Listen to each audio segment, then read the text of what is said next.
going to be making a statement that I am anti-gun violence. We are going to make our streets safe in our communities. Safe spaces are so important. So make sure you get up to the second floor and you support Bullets for Life. And then, of course, while you're up there, support a lot of the other vendors that we have. Okay, should I feel like I might be a little loud. Am I a little loud? Oh, okay. Yeah.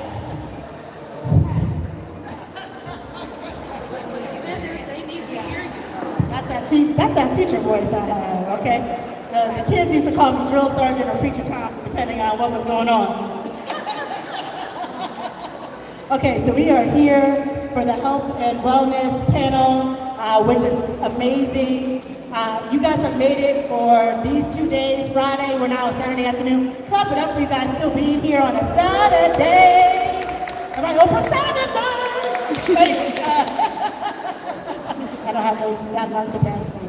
So I know almost everyone has been up in this before, but again, really quickly, just do a 60-second or less intro. And I'm going to start with Julie. Hello everyone, my name is Julie Jacques. I am the founder and certified holistic health and wellness coach at Naturally Versatile, where we help busy professionals and employee-conscious companies with limiting their stress and alleviating burnout from the inside out. We do that via a toxic-free lifestyle, and we offer one-on-one coaching, group coaching, and corporate wellness, which involves workshops and so on. Summer Curry of the Summer Curry Experience, where we provide mindset training to businesses and personal development. I'm Sanait Waldaibiene. I was up here for the literacy panel, and I'm a real estate broker. And I'm on this panel now because I broker the healing world with people who have properties to do healing retreats.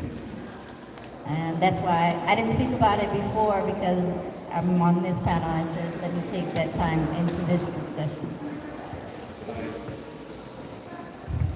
Hi, I'm Chevis Davis, serial entrepreneur, best-selling artist, author, illustrator, and director. I have Paint with Faith, Farmer Media, and real estate investments.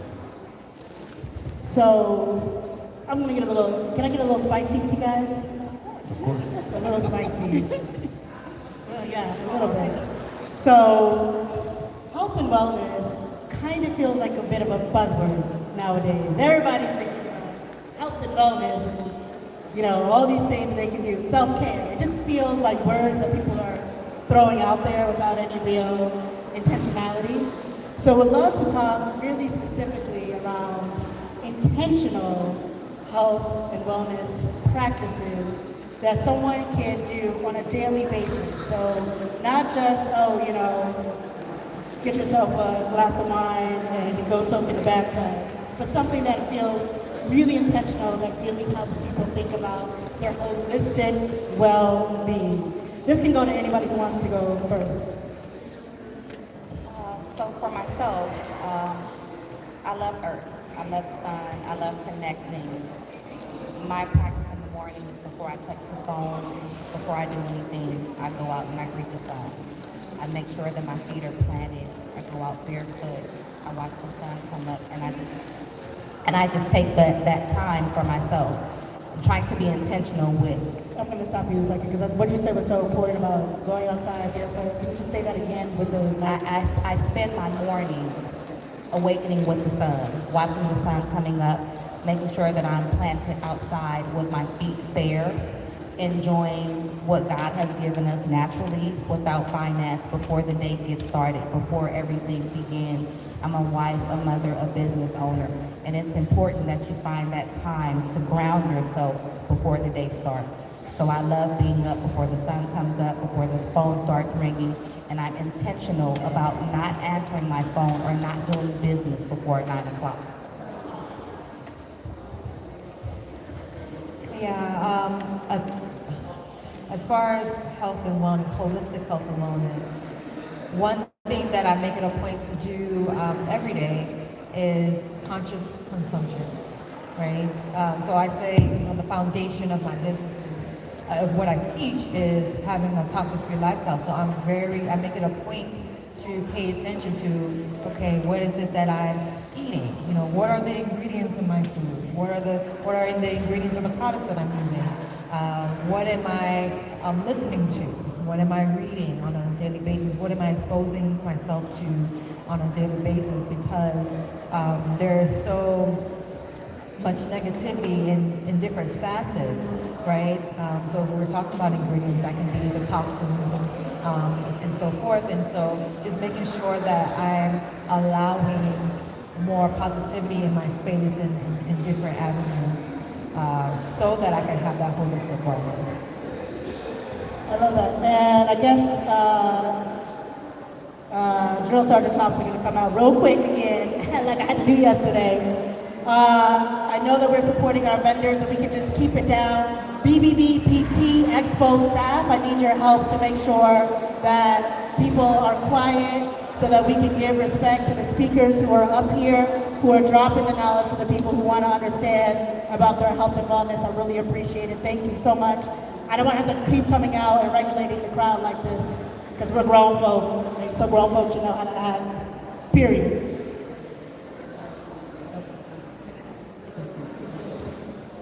So the question is, I'm sorry, so we go back to so what about intentional holistic health and wellness practices?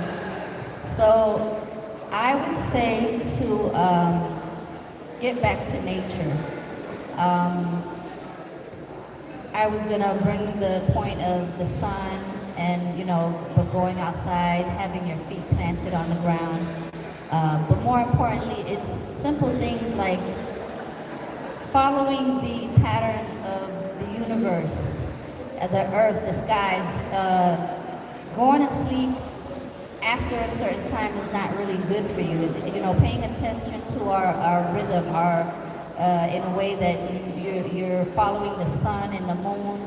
Even with women, as women with our menstrual cycle, there are certain things that we're supposed to be eating certain times of our cycles.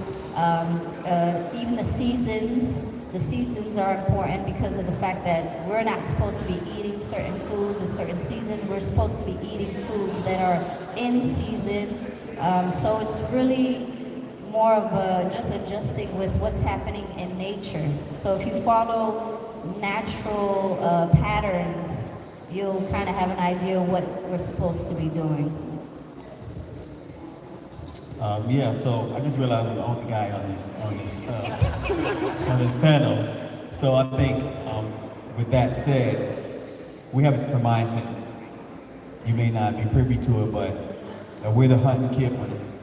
When the lions need to feed the family, they got her mindset. They may not have time to look at the sun. They might not even have time to they feed in the sand. So I have a different thing when I get up. I'm waking up with a full throttle. I jump because I'm thanking God that I'm able to breathe, make sure everything is working. Thank God for that first. So that's the first thing you do when you get up. And I believe that the health and wellness is knowing what to do. As soon as you get up, you're waking up with purpose. So once I'm thanking God, I do my prayers in the morning. I'm reading scripture, and then I'm going into words of affirmation. I talk to God about who I am, then I talk to myself about who I am. And so everything is with our minds. So our the mental aspect of us is going to control our health. So if we say I'm a weak person or I'm feeling sick, then your body's going to respond to that. So I say the mind is the first health piece that's going to help you get to your physical health piece. After doing all the mental stuff, then I get to the physical. I'll do my jumping jacks, I'll do some squats, I'll do some form of exercise to make sure that my body is ready to receive the day. And so with that said, with my affirmations, all of that is going to line up with the scriptures and the prayer that I did, and that's how I get my day started. I love that we were talking about grounding yourself in nature, waking up with intention. I was just saying, so someone said, we were talking about how aging is beautiful because life is a blessing. We always have these negative thoughts around aging, but like it's actually a beautiful thing that not everyone gets to experience, to go. And then I heard you talk about rhythm, and I wanted to swing here because earlier in the panel, we talked a lot about there's a disconnect between how we are as a community in terms of like going back to family. And I think there's a disconnect in terms of understanding our natural rhythms as well. And I say that to say, as someone, I think a lot about my sciatic rhythm in terms of how do I get my most intentional sleep. And most of it does not really roll in the 9 to 5 framework that we've been taught, right? I am a person who likes to be in the bed no later than 10, and then I naturally, without any alarm clock or anything, I'm up by 4 o'clock in the morning. So, and I listen to my body. When my body's tired, I go to sleep. And then when it naturally wakes up, I wake up. I don't use an alarm clock. And I think that has allowed me to be much more productive as a person because I've been listening to my body and doing the things that my body is telling me to do. So can you talk a little bit more about the rhythm, be internalized and intentional about knowing who you are, what those rhythms are, that make you your best self?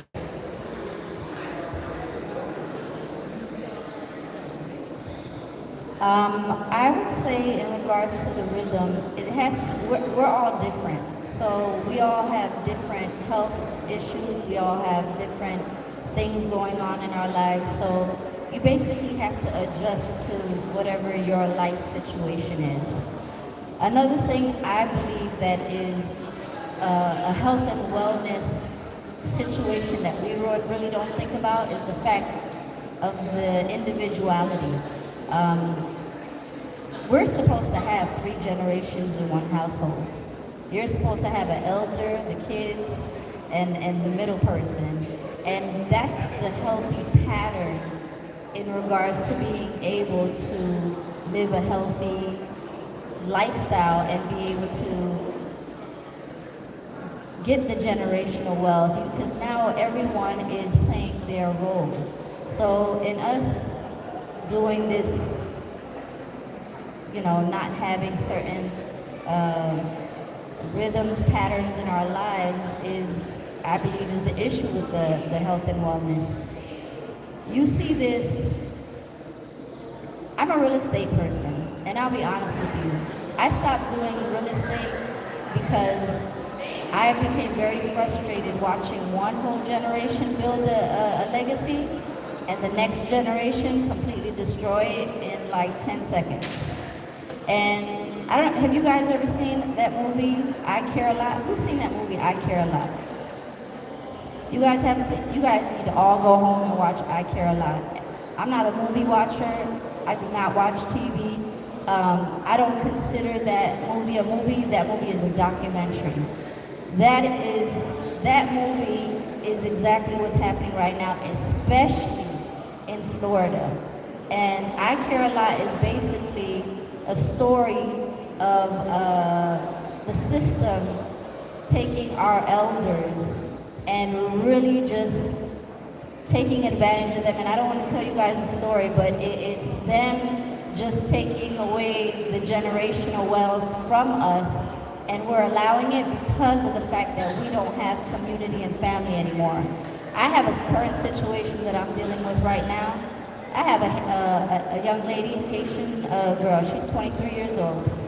Her father was like one of the main people in Little Haiti. He bought a plaza like 20 years ago, had a barber shop. He paid his plaza off. He paid his house off. He had 4 kids from 2 different women, and the 4 kids, all of them don't get along. And instead of them taking care of their dad, there's a guardianship that takes care of him.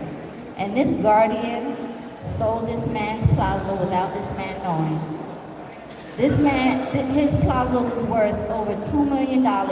They sold his plaza last year for $600,000. You guys know any plazas that's being sold anywhere down here for $600,000? Houses are not being sold for $600,000. So that movie right there is a perfect example of us being completely taken advantage of And as a black community, they attacking us because we're so divided. You can't do that in no Jewish household. You can't do that in a household where everybody's on the same page. So I say that to say because there's a pattern and a rhythm that we've lost in this country that I've been here over 40 years. I went to Africa for 2 months. When I landed here, I got back here like 3 weeks ago. I was here 1 week. I was like, I gotta go. I couldn't be here anymore because there's a pattern and a rhythm of life here that does not exist. And us conscious people, we're aware of it, and imagine us trying to fight that against everybody else who's for it. So I thought I was doing the right thing. I spoke to these 4 kids, hey, we gotta do this, we gotta do this. And they're all on the same page, so guess what? Versus them getting a little bit of their own dad's money, they're willing for it to be squandered, and for the government, the agencies, all the ALFs, everyone who is taking $10,000 from this man's account every month, they're okay with it. So when I say rhythm and pattern, it's like real deep that I'm thinking of. I love that you said that because when you're talking about that particular story, we can see examples of that all over the place. When you're not right, when your mind is not right, when your spirit is not settled, you make decisions that are actually against yourself. Forget about the larger community, but they're actually against you. So can we talk about the things, especially as a business owner, an entrepreneur, that you're doing to make sure that your mind and your spirit is right? For myself, I had an instructor that told me, listen to your body when it whispers, so you're not in the hospital when it screams. And a lot of us... Sorry, I need you to say that again, because people need to write and really understand what you just said. Listen to your body when it whispers. The body gives you an indication when something is wrong, whether it's a small ache, a pain in your back. And the screaming is when you're in the hospital and you wake up and they're pumping you and you're looking for oxygen and you're fighting what you knew you should have stopped doing years ago. So we are all in a microwave society. We want everything instantaneous. And what's good for someone else may not be fit for what aligns with you, your passion, your direction, and your life purpose. So we just need to not be overconsumption. We are overly stimulated. There's just so much instantaneous. We're a generation where we have access to more knowledge than any generation before. And we're all trying to consume it all when we need to just take small bites and understand what we're consuming as we're consuming it. I love that you said that. I do, because that is something, me not listening to my body, listening to those, what was it, the whispers, yes, before the screams, that's what landed me in the hospital, right? So I burned out. One of the reasons of behind my passion and what I do is because I burned out. And it wasn't just one time. It wasn't just one time. It was 3 times. And the third time is the time that landed me in the hospital.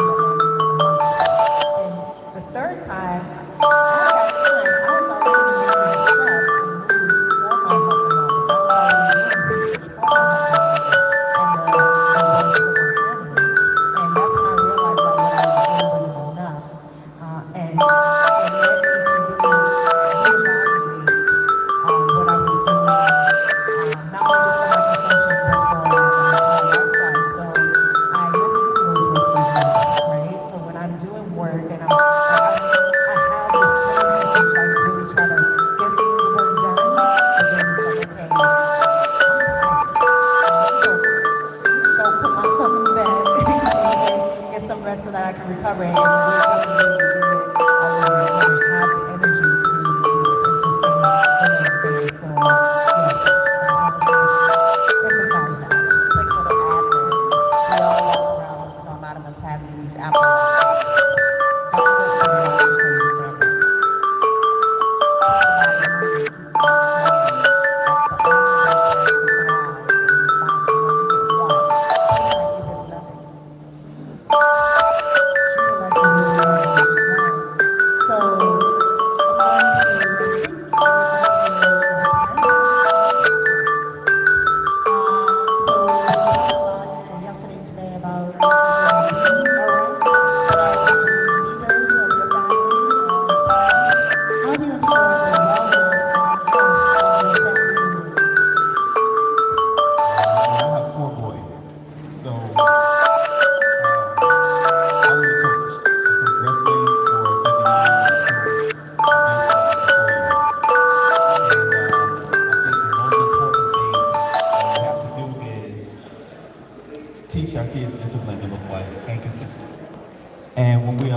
to understand what those two things are, they're able to understand. Like my dad was military, so if anybody has military parents or very disciplined parents, you know, almost everything is a rhythm, like she talked about.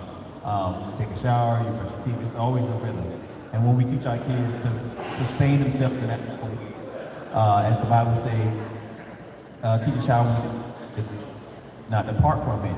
And so if we teach our kids what they need to do when they're Sorry, young. because your mic went off, so say it again. The Bible says when you teach a child when he's young, he will not. When you train a child when he is young, when he is old, he will not depart from those ways.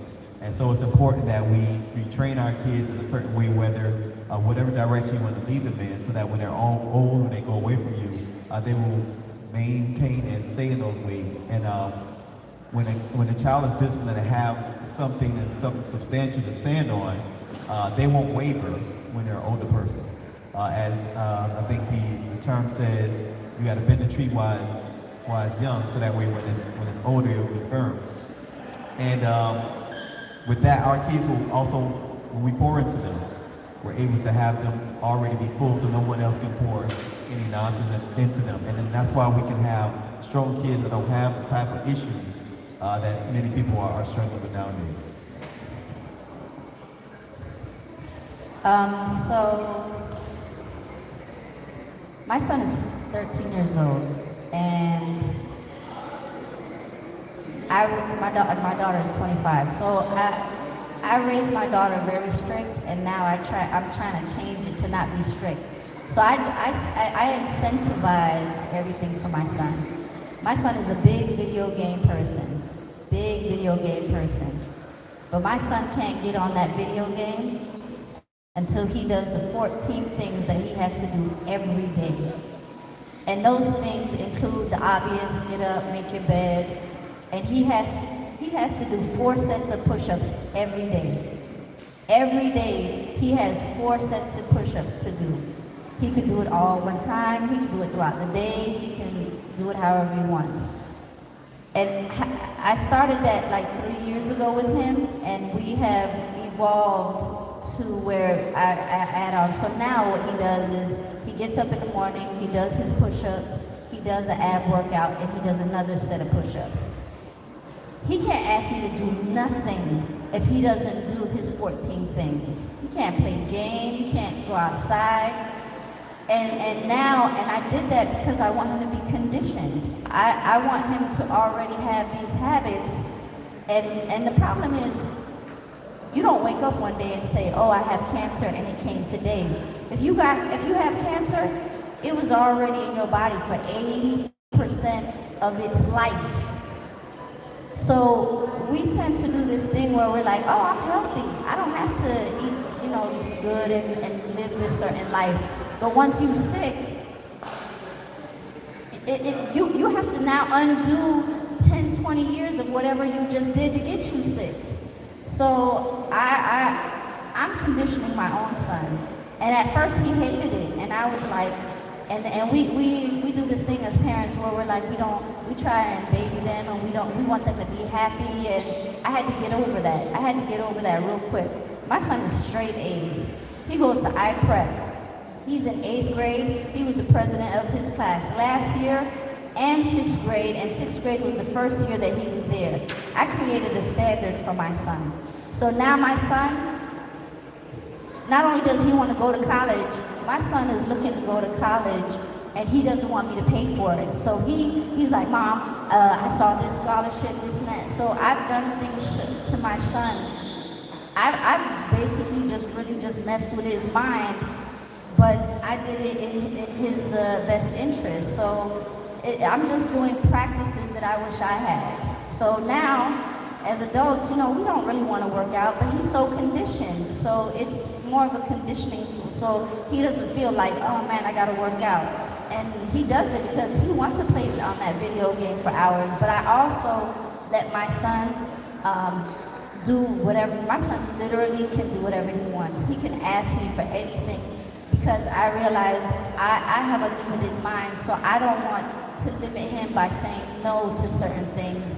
And I'm still adjusting to the times, and I feel like they're way wiser than we are. So therefore, I don't want to say no certain things to him. My son has flown a plane. Her son flies planes. My son won. My son is the best drone flyer in the United States. We went to San Diego in April and he won first place.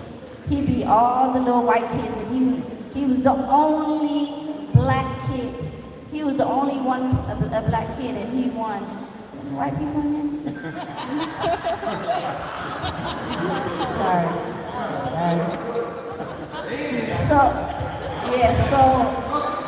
So I say that to say, like, I'm very militant to my son, and even my sister, she's like, you're so mean, you're so this and that. But now she's having issues with her daughter in college. So, at the end of the day, it's a matter of what training you start doing in your own family, in your own household. I love that. Before I have the Summer and Julie answer, you said something that really stuck out to me, which was creating a standard for your family. Do you have a standard for your family? I just would like to repeat that again. Do you have a standard for your family? And then to just bring that up, and then to follow that up, you then said, I realize I have a limited mindset, and I am learning to grow. Y'all, what? And I think this is something that as parents we do. Well, I'm not a parent, but I'm a godmother. And I've raised the other children and put a lot of them through school. Anyway, so you have to have a flexible mindset. And it starts with our own mental health, wellness. It starts with self-reflection. It starts with knowing who we are and knowing what our challenges are. And then being able to say, you know what, I didn't see that for my child, but if my child says that that's what they want to do, and I've created this standard, I know that they can do it. Okay, now I'm going to go to you all. I'm a mother of 3 boys. I let them watch me work out so they know not to test me. So with conditioning our children, I've been blessed to raise amazing boys. I have a 25-year-old pilot. I have a 19-year-old who's doing pre-law, and my 15-year-old is the first person to bring esports to his high school. So I believe just conditioning and making sure that you provide them with the tools. We do meal preps together. I want them to understand what we're consuming. I want them to understand how to get the longevity out of their body. We are in a society where everybody is vaping, where everybody is putting toxic into their bodies, where everybody is sharing medication and different pills. And if you don't have those hard conversations in your home with your children, someone on the outside is praying, not P-R-A-Y, P-R.